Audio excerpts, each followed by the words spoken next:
વડાપ્રધાન નરેન્દ્ર મોદીની ન્યૂઝીલેન્ડ મુલાકાતથી બંને દેશોના સંબંધોએ એક નવો ઐતિહાસિક મુકામ હાંસલ કરી લીધો છે. પીએમ મોદી અને કીવી વડાપ્રધાન ક્રિસ્ટોફર લક્સનની શિખર વાર્તા બાદ બંને દેશોએ પોતાના સંબંધોને સત્તાવાર રીતે વ્યૂહાત્મક ભાગીદારીમાં બદલવાનો નિર્ણય કર્યો અને આ માટે ભારત ન્યૂઝીલેન્ડ વ્યૂહાત્મક ભાગીદારી રોડમેપ 2030ને મંજૂરી આપી. આ સાથે જ સંરક્ષણ, વેપાર, રમતગમત, પશુપાલન, આપત્તિ વ્યવસ્થાપન, દરિયાઈ સુરક્ષા અને આતંકવાદ વિરોધી સહયોગ સહિત કુલ 18 करारों पर हस्ताक्षर કરવામાં આવ્યા.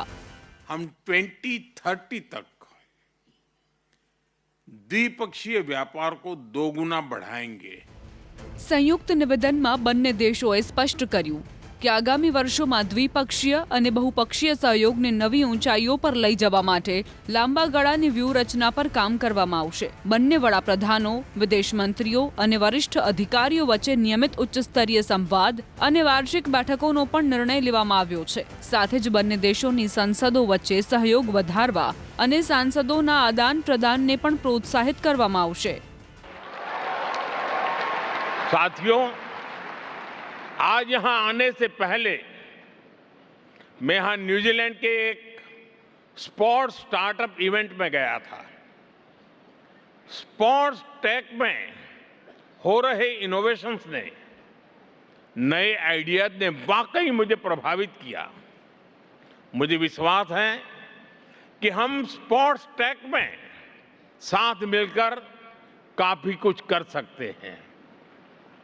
भारत और न्यूजीलैंड का फ्यूचर आपस में जुड़ा हुआ है. इसका एक उदाहरण स्पेस सेक्टर भी है. भारत का चंद्रयान जब मून के साउथ पोल पर लैंड किया,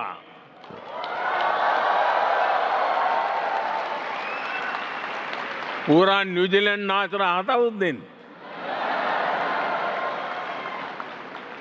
और उस दिन हम सबको गर्व हुआ. अब आपको मैं गर्व की एक और बात बताता हूं. आपको गर्व दिलाने में इस सक्सेस में न्यूजीलैंड की टेक्नोलॉजी का भी योगदान रहा है. न्यूजीलैंड की स्पेस कंपनी ने कई अवसरों पर हमारे साथ मिलकर काम किया है. हम इस सहयोग को और आगे ले जाने के लिए काम कर रहे हैं. साथियों, स्पेस सेक्टर ये बताने के लिए काफी है कि भारत और न्यूजीलैंड की इकोनॉमी एक दूसरे को कितना कुछ दे सकती है. સંરક્ષણ અને દરિયાઈ સુરક્ષા પર ખાસ ભાર.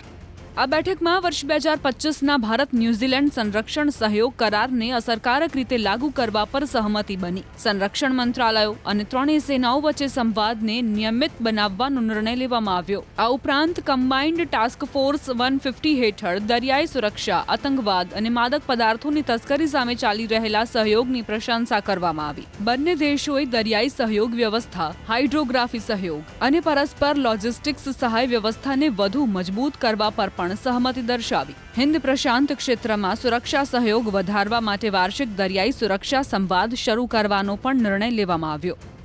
$7 અબજ સુધી વેપાર પહોંચાડવાનું લક્ષ્ય.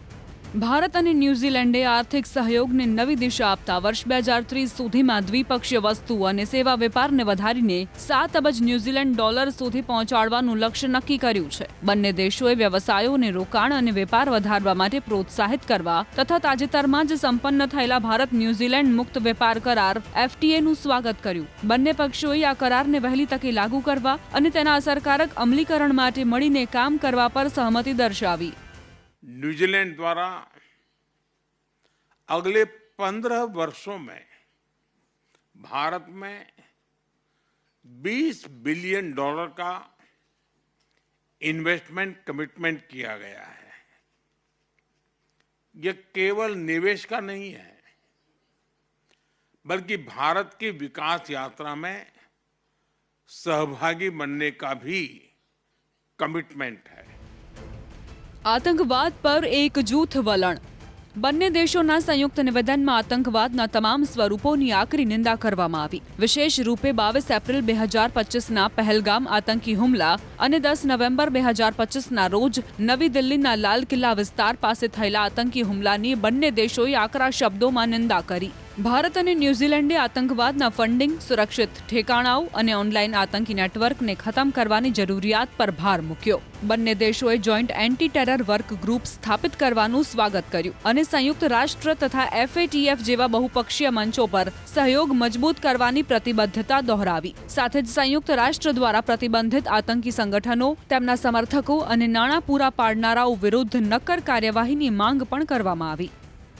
वैश्विक मंच पर भी भारत और न्यूजीलैंड भरोसेमंद साझेदार और करीबी मित्र है. हमारा मानना है कि वर्तमान समय की चुनौतियों का सामना करने के लिए UN सहित अन्य वैश्विक संस्थानों में रिफॉर्म आवश्यक है.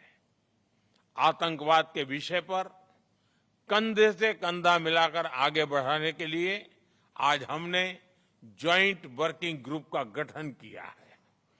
भारत और न्यूजीलैंड के बीच सहयोग इंडो पैसिफिक में शांति, स्थिरता और सुरक्षा के लिए अत्यंत महत्वपूर्ण है.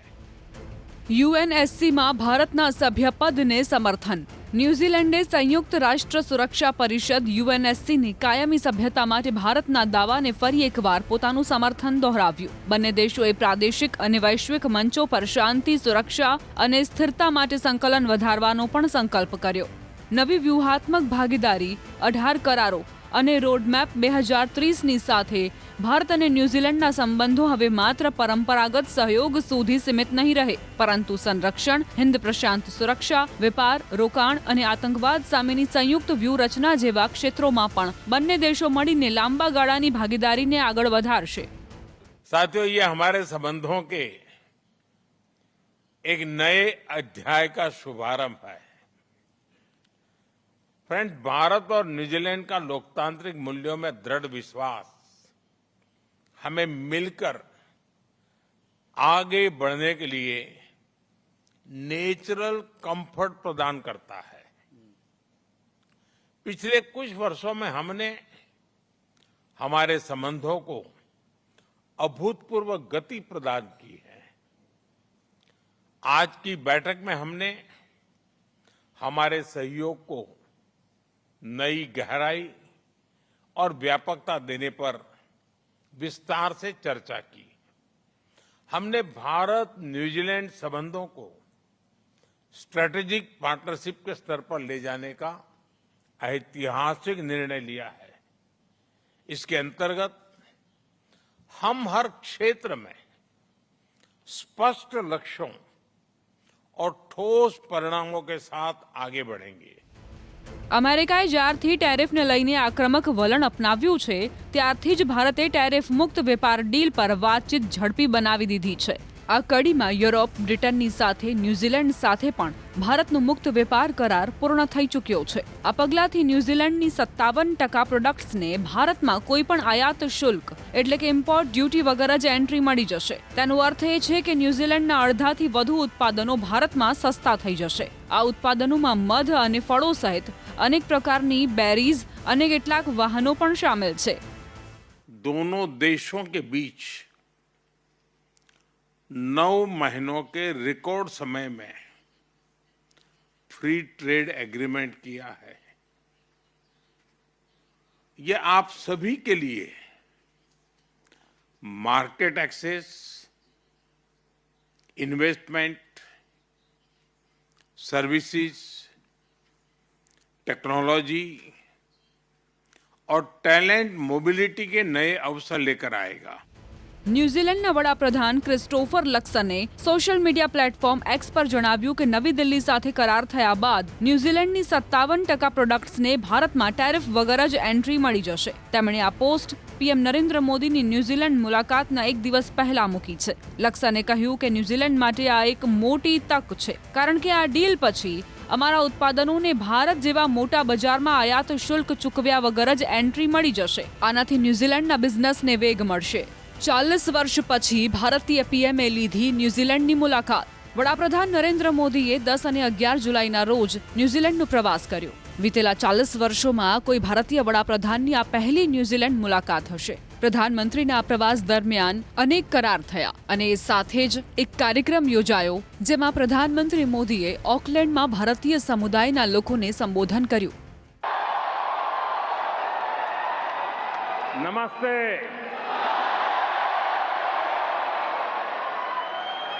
कियोरा न्यूजीलैंड।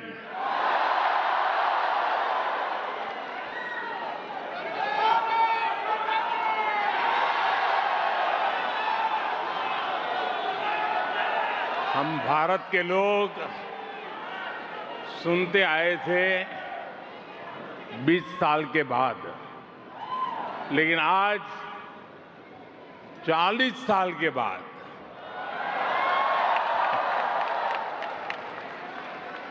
कोई भारतीय पीएम न्यूजीलैंड की धरती पर आया है।